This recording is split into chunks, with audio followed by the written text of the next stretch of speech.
Next आहे mister काय रे नाव दिसत आदिनाथ आदिनाथ. तर आदिनाथ आहे ते खास करून औरंगाबाद वरून त्यांनी डिसिजन घेतला नाशिकला यायचा क्लास करायचा. तर त्याचा एक्सपिरियन्स कसा आहे, कसा योग्य निर्णय आहे का नाही, सर्व आपण त्यांना विचारूया. येस आदिनाथ. तर माझा एक निर्णय झाला. पहिलं नाव, थोडं प्रोफेशन, थोडं बॅकग्राऊंड. मी आदिनाथ वाघोळे. माझं गाव माळेवडगाव, संभाजीनगर माझा जिल्हा आहे. मी संभाजीनगरहून आलोय. घरचे काय करतात? घरचे माझे वडील शेती करताय. थोडा साईड बिझनेस आहे आमचा. तो चांगला आहे. पण साईड बिझनेस कोणता? साईड बिझनेस एक मंडपचा आहे. अरे मी काय विचार शेअर मार्केटचं काही आहे का? बाकी बॅकग्राऊंड कोणाचा शेअर मार्केट नाही, बॅकग्राऊंड शेअर मार्केटचं नाही. आणि त्याच्यात आणखी घरचे पण म्हणतात करू नको करू नको. पण मग एक असं आहे की प्रोफेशन थोडं सरांनी जसा टायमिंग सांगितला होता, तुम्ही जसं टायमिंग सांगितलं अर्धा तास करून आपण बंद करू शकतो. आपलं जे चालू आहे ते चालू ठेवू शकतो. त्यामुळे मी हा मार्ग निवडला. आणि खरं सांगत सरलं तर पहिले जेव्हा आलो होतो तेव्हा असं वाटलं की 15 दिवसात कसं आपण पूर्ण होणार. पण पहिल्या दिवशी असं वाटलं की नाही, आपण चांगल्या ठिकाणी आलो.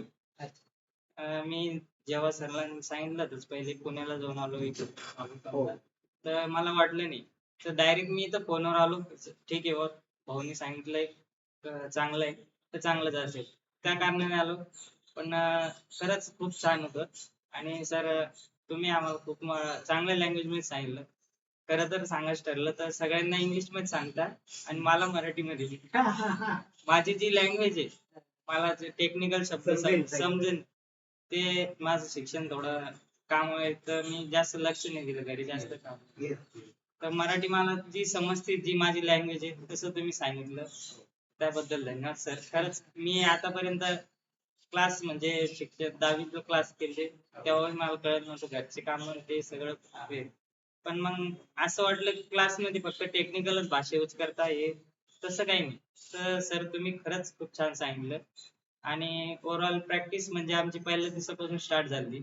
1 मिनिटाचा ट्रेड आम्ही जेव्हा पहिले आलतो पहिलेच सर म्हणे तुम्ही कसं ट्रेड घेता, ज्याचे त्याचे सजेशन सांगा कसं घेता. तर मला सांगितलं तर 100 वर बाय कर. ते चालू होतं 94 वर समजा, तर ते डायरेक्ट 94 वर बाय झालं. ते बाय वर कसं करायचं, बाय खाली आयडियाच नव्हती असं आयडियाच नव्हती त्याचं.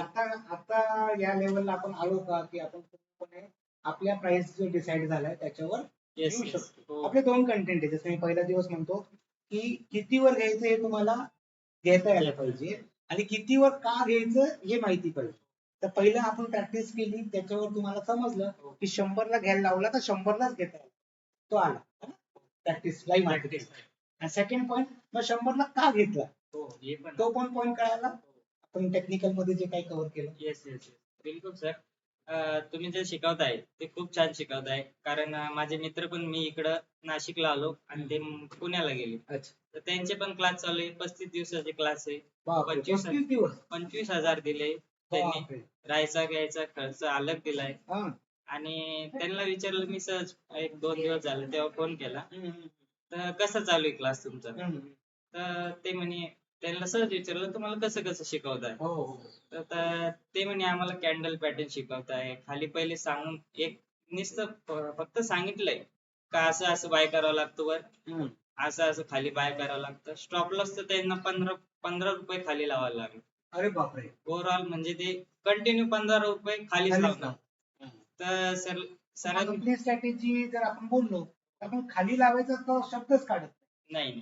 तर मग असं जर आपण विचार केला तर 15 रुपये खाली लावणं, त्याच्यामध्ये त्यांची नंबर ऑफ ट्रेड वाढणे आणि मे बी त्याच्यामध्ये जास्त प्रॉफिट पण होणे. आणि आपल्या सीन मध्ये नंबर ऑफ ट्रेड जे आहे ते तेवढेच आहे, पण आपण कॉस्टवरच लावतोय, म्हणजे त्या स्टेपला लावतोय, मग प्रॉफिट कमी होईल असं पण होऊ शकतं. मग दोघांमध्ये फरक काय वाटतो सर. त्यांचं तर लॉस मध्ये गेले तर 15 रुपये म्हणजे आपण एका लॉटला समजा 50 रुपयेचा 50चा लॉट असला, 15 रुपये गेले तर किती कॉस्ट झालं. आणि आपण कॉस्ट टू कॉस्ट वर 50 पैशावर निघतो तर आपलं कॅपिटल सेफ राहते. 750 रुपये जातात. हो, आपले 750 रुपये ते एका ट्रेड मध्ये लॉस घेतात. कारण एखाद्या वेळेस येऊ बी शकतो लॉस मध्ये, हम्म. कारण मार्केट एक सांगता येईल. होय. आणि आपल्या आणि field मध्ये आपल्या सीन मध्ये फक्त 50 पैसे कॉस्ट टू कॉस्ट Yes. हे लॉस घेऊ शकतो आपण. ते डिमांडचं काही आगे 50 पैसे म्हणजे कोणते 50 पैसे? खाली नाही ऑप्शन मध्ये 50 पैसे म्हणजे तर अर्धा झाला. नाही नाही कटला तर खाली 50 पैसे लावून लगेच बाहेर निघू अच्छा शकतो. आता हा decision आपला आपला राहील. राईट. येस. तर मग आता आपल्याला समजलं की आपण आपल्या सेल मध्ये भलेही कॉस्ट बराचसा कट झालो तरी प्रॉफिट मध्येच राहणार. प्रॉफिट मध्येच राहणार. Yes. आणि आता टेक्निकली जसं आपण फॉरेक्सचा क्लास केला, काही टेक्निकल त्याच्यामध्ये बरेच टेक्निकल वर्ड होते जे पहिल्यांदा असं वाटलं की अरे काय, आणि आता वाटतं खूप सोपं आहे. हो सर. काय वाटतं त्याचा अनुभव काय वाटतं? फॉरेक्स तर एक नंबर झालंय. कारण हे डिमांड इंडियनचे कधी कधी स्टॉपला सेट करत नाही. आपण 2-3 दिवस हा राईट. 2-3 दिवस परेशान पॉइंट आहे. 2-3 दिवस तुम्ही परेशान झालते. Yes. नाही बाबा आपण 2-3 दिवस आता थांबूनच घेऊ. ते जे एक्झिक्युशनला येतात त्यांचं मी बघत होतो. हो. तर थांबूनच घेऊ म्हणत होते. पण तुम्ही जे फॉरेक्स चालू केलं ते खूप छान केलं. आणि मी तेच सांगतोय, म्हणजे I tell you very friendly, वर्षापासून माझ्या मागे लोक लागलेले की सर तुम्ही फॉरेक्सचे क्लास घ्या. माझे काही स्टुडंट आहे बारामतीला जे स्वतः फॉरेक्स मध्ये खूप चांगले पैसे कमवतात, ते माझ्या मागे लागलेले की सर तुम्ही फॉरेक्सचे क्लास का नाही घेत, तुम्ही जर आम्हाला इथपर्यंत घडवलंय तर लोकांना का नाही तुम्ही करत आहे पुढे आणत. तर मला वाटायचं जाऊन द्या, कशाला तो लोड वाढवायचा, कशाला टेक्निकली त्यांना त्या फॉरेक्स संदर्भात काही माहित नाही. कारण फॉरेक्स मध्ये काही लोकांना असंही वाटतं की ते पैसे येत नाही किंवा ते पैसे आपल्याला भेटत नाही, तर मग कशाला आपण ती रिस्क वाढवायची है ना. त्याच्यामुळे मग मी थोडंसं मागे सरकायचो. पण जेव्हा हे प्रॉब्लेम आला की आपले स्टॉप लॉस हिट होत नाहीये, प्रॉफिट मध्ये आल्यावर पोझिशन कट होत नाही इंडियन मार्केटमध्ये, तर तो प्रॉब्लेम आला, सोल्युशन भेटून गेला फॉरेक्सचा है ना. तर हा जो सोल्युशन भेटला याच्याने काय झालं की आपल्याला आणखी नवीन जे आहे ते शिकायला भेटलं. हो. आणि ते एक खूप चांगलं ज्याचं समजा काही नोकरी वगैरे आहे त्याला तर टाइम भेटत नाही. हा इंडियनचं जसं 9, 9:15 ते 3:30 मार्केट ओपन राहतं. तर फॉरेक्सचं तसं नाहीये. 24 घंटे आपण ट्रेड करू शकतो, झोपाच्या वेळेस किंवा कुठल्या वेळेस एनी टाइम करू. एनी टाइम आपल्या हिशोबाने. आपलं जेव्हा टाइम भेटेल तेव्हा आपण जी सरांनी शिकवलंय तुम्ही शिकवलंय असं पूर्ण करू शकतो. हो. Very good. पण ओव्हरऑल आता काही डाऊट मनात राहिले मग? नाही सर, डाऊट नाही, फुल कॉन्फिडन्स आहे. मी काल टेस्ट करून बघितलं. हो. जसं तुम्ही सांगत होते फक्त बाय करून बघायचं, रिजेक्ट झाले चालेल. वर जाते तसं करून बघितलं सर. अच्छा. तर एकदम परफेक्ट झालं. रिझल्ट आला तर. हो. हा? स्टॉप लॉस बी आपण इथं लावला असता तर कट झाला असता. हो. आपण खाली हे मार्केट खाली गेलं, आपले निदान ब्रोकरेज जाऊन आपलं कॅपिटल सेफ झालं असतं. राईट. म्हणजे ओव्हरऑल आपण टेस्टिंग करून पण रिझल्ट चांगला Result झाला. हो.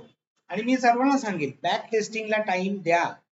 कोणीच घाई नाही करायची, काही घाई करायची गरजच नाहीये. जर तुम्ही आता जर माझ्याकडे क्लास लावताय तर तुम्हाला आता लावायला किती वर्ष लागले? बरेच वर्ष लागले ना. तुमचं वय किती आहे? मी 18 कम्प्लीट म्हणजे 18 थांबले ना, 18 वर्ष, मग पुढे 8 महिने तर थांबा है ना. तर टाइम घ्या. माझं इनडायरेक्टली काय म्हणणं आहे, टाइम घ्या. मार्केट आज पण आहे, उद्या पण आहे आणि आयुष्यभर पण आहे, लाईफ टाइम आहे. तर तुम्ही लाईफ टाइम आहे का मार्केट बरोबर, त्यासाठी टाइम घ्या. Back टेस्टिंगला time. Very good. तर काही सजेशन? नाही सर, सजेशन काहीच नाही. जसं सर चौधरी सरांनी सांगितलं. हा, ते सर्व विचारेल चौधरी सर कोण होते असं मला वाटतं. सर्व विचारेल हु इज दॅट चौधरी सर. मजाक करतोय हा. एक काम करतो, चौधरी सरांचा नंबर इथे टाकतो. सर के क्लाइंट भी मिल जाएंगे. सर तुम्ही एक रूल लावा. इथं रूल बुक लावून दो, नोटीस लावून दो. नोटीस लावून ठेवा. बीच में बोलने का ही नहीं. कारण माझ्यावर एकदा चिडलेत सर. हो. मला पण राग आलता, पण नंतर असं वाटलं 5 मिनिटानंतर आपण एवढे पैसे खर्च करले, एवढं सारं सरांचं नाही ऐकायचं तर मग कोणाचं ऐकायचं. सर माझ्या नंतर डोळ्यात पाणी पण आलतं ओम सोबत तिकडे गेलो. तर कारण कसं होतंय बघा, आता मी तुम्हाला तो काय सजेशन भाग असं नाहीये की तुम्ही रॉंग सजेशन देताय. हो. जेव्हा मी मागच्या वर्षी जेव्हा क्लास घ्यायचो ना, तेव्हा मी सर्वांना अलाउड करायचो की तुम्ही विचारा. बरोबर. आणि विचारायला मी जेव्हा परमिशन द्यायचो तर मला एक असं लक्षात यायचं, कुठलाही प्रश्न कुठूनही काही घुसू राहिला. आणि त्याच्याने काय व्हायचं की त्यांना जे विचारायचे ते मान्य आहे की त्यांचं राईट आहे ते विचारणं, पण ते आता गरजेचं नाही. बरोबर. म्हणजे याचा अर्थ दोन भाग निघायचे, एकदा टाइम वेस्ट व्हायचा, त्यांच्या कन्फ्युजन क्वेश्चन मध्ये तेच अडकून बसायचे आणि तो क्वेश्चन आता रिलायबल नव्हता वाटत आणि तो रिलायबल नसल्यामुळे काय व्हायचं की जे मला शिकवायचंय ते पण गडबड करून जायचं आणि मग ते डायरेक्शन चाललंय ते दुसरीकडेच चाललंय. आणि मग मी माझा एक थंब रूल केला, काय, जो कोणी येईल त्याला फक्त पैसा कसा कमवायचा आहे हे शिकवायचंय आणि ते शिकण्यासाठी तयार असेल तर बस, नसेल तयार, ये तुम्हारा पैसा और ये तुम्हारा टाइम, बाय बाय. राईट. पण मी चिडलो याच्यावर नव्हतो, मी चिडलो होतो तुझ्या इंडिकेटरवर. हो बरोबर सर. आणि माझी चुकी झाली, मी इगो हर्ट केलता. कारण कोणाचा? माझा नाही माझा इंडिकेटरचा काय नाही. नाही. तुम्ही इंडिकेटर बोलले ते सर म्हणे युट्यूबवर जे क्लास, हो. तू युट्यूबवरच कर म्हणे. मग युट्यूबवर बघितलं तर युट्यूबवरच बरोबर आहे. ना, मी बोलायला नव्हतं पाहिजे की युट्यूब वाला पैसे घेत नाही. ते सॉरी सर त्याबद्दल. एंड ऑफ द डे मला काय म्हणायचंय, तुम्ही इंडिकेटरवर जर तुम्हाला ट्रेड करायचा असेल तर जा ट्रेडिंग व्ह्यूच्या इंडिकेटरवर, 100 इंडिकेटर भेटेल हा ना, आणि करून बघा. राईट. तर पण यूज काही नाही ना आपल्याला. आणि आपण क्लास करण्यासाठी एवढी मेहनत घेतोय, तुम्ही माझ्याकडे आले, मी तर हेच म्हणतो लोकांना आणि आता लाईव्ह बोलतो, हा माझा इगो म्हणले तरी चालेल. तुम्ही तुमचा पैसा खर्च करताय म्हणून तुम्ही क्लास करताय आणि मग आमचं घर चालतंय झिरो. जर तुम्हाला सजेशन करून आम्ही ट्रेड देऊ शकतो तर त्या ट्रेडवर आम्ही स्वतः पैसा कमवतो, पण दाखवत नाही, एवढाच प्रॉब्लेम आहे. आणि तो दाखवायचा नाहीये आम्हाला. का? कारण काय आहे, तुम्हाला जेवढं शिकवण्यामध्ये जेवढी मेहनत जाऊ राहिली ना, त्यापेक्षा एक ट्रेड मागे तेवढा पैसा आरामात भेटतो. हो सर. कारण जे तुमचं समजा शिकवण्याची स्ट्रॅटेजी आणि हे मी लाईव्ह सांगतोय युट्यूबवर, तुम्ही माझं शेअर करा, दुनियाला सांगा, हरकत नाही. रिझन काय, मला माझ्या ट्रेडिंगवर कॉन्फिडन्स आहे आणि माझी ट्रेडिंगच मला आज इथपर्यंत आणलंय. जर मला ट्रेडिंगच येत नसते, उदाहरण घेऊ, किंवा मला ट्रेडिंगचं काहीच माहित नसतं, मी क्लास घेऊ शकलो असतो का? नाही. आणि जर मला इंडिकेटर शिकवायचं असते तर मग क्लासमध्ये लोकांनी जॉईन केलं असतं का? कन्फ्युज झाले असते. सो ओव्हरऑल माझा काही असा आमचा उद्देश नाही क्लासमध्ये कोणाला ओरडलं नाही, म्हणजे त्याच्याशी काहीतरी वेगळं मनात ठेवून स्टॉप करणं गरजेचं आहे. आणि काय झालंय, काही वेळेस नेचर तसा होऊन जातो. का नेचर तसा होतो? मी बाय प्रोफेशन 10-12 वर्षापासून टीचिंग मध्ये अनेक आगाऊ पोरं पाहिलेले, खरंच आगाऊ पोरं पाहिले, मी सांगत नाही, त्यांचे नाव घेत नाही, त्यांची चांगले झाले प्रोफेशनल आहे ते सध्या. तर असे आगाऊ स्टुडंटला पण घडवलंय आम्ही. तुम्ही तर पॅरेंट आहे ना, माझ्याकडे आलेले लोक पॅरेंट आहे. पण तुम्ही जर बिघडले म्हणजे काय, तुम्हाला जर स्टॉप लॉस हिट नाही करता आला, तुमचे ट्रेड जर चुकले, तर तुम्ही मार्केटमधून कसे निघून जाणार आणि ते तुमचं किती नुकसान होईल हे सांगायची गरज नाही. म्हणून इथे एक स्ट्रिक्ट ट्रेनर पाहिजेनच, आणि तो स्ट्रिक्ट ट्रेनर निस्वार्थी पाहिजे, मला असं वाटतं. आणि तेव्हाच तो व्यक्ती चांगला शिकू शकतो. बरोबर आहे. जेवढं सर सांगत आहे, त्यांनी जर फॉलो स्टेप केलाय, पहिली स्टेप सरांनी सांगितली, नो कन्फ्युज, जे असेल ते पार्किंग. येस. ते नंतर पहिले सरांनी सांगितलं तेवढं फॉलो करायचं. येस. आणि मग बाकीची डाऊट असेल सरांनी जाता आपण विचारू शकतो, सर असं कसं होईल. त्यासाठी आज पूर्ण दिवस ठेवला. हा. आणि 5:30 वाजेपर्यंत ट्रेन 5:30 ला आहे. एवढं सारं काम. ओके, चलो, anyways, all the best. Technically काही प्रॉब्लेम आला तू कधी मला फोन कर, मला मूडचं भेटायला ये. आणि माझी रेग्युलर बॅच चालते, लाईव्ह ऑनलाईन बॅच चालते, त्याला पण फ्री मध्ये जॉईन करू शकतो. तर आपलं एकदम सिंपल आहे, one time fees, life time class, right, वो भी फ्री में, LIC को भी पीछे डाल देंगे. चलो, all the best. Review point राहिले ना, 10 आउट ऑफ किती पॉइंट देणार? 2, 4, 5, 1, 10. जास्त नका देऊ, शुगर वाढेल माझी. चलो, all the best. Very thank you sir.